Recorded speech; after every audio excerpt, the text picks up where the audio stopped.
चंद्रपूर जिल्ह्यातील ब्रह्मपुरी तालुक्यात वैनगंगा बेटावर शेवटच्या टोकावर लाडज हे गाव आहे।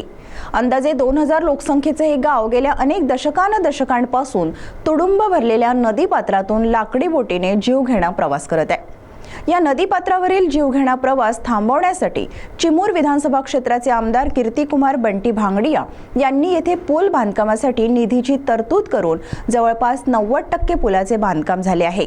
मात्र ते निधी अभावी रखडल्याचे संबंधित कंत्राटदाराकडून सांगण्यात येत आहे।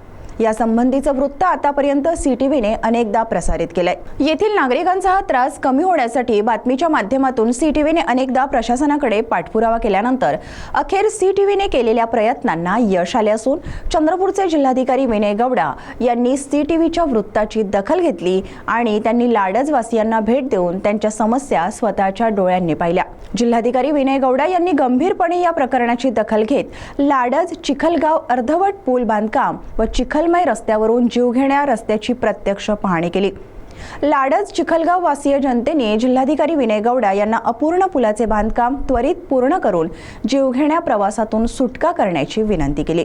या दरम्यान उपविभागीय अधिकारी पर्वणी पाटील, पोलीस निरीक्षक प्रमोद बानबले, सार्वजनिक विभागाचे चहांदे, डेप्युटी इंजिनियर कोसळे, लाडजचे सरपंच भोजराज नंदागवळी, चिखलगावचे उपसरपंच विनायक राऊत, पोलीस पाटील भूषण कुथे, माजी सरपंच भास्कर नागतोडे आदी उपस्थित होते। ब्रह्मपुरी लाडजवरून मधुकर मेश्राम यांची रिपोर्ट।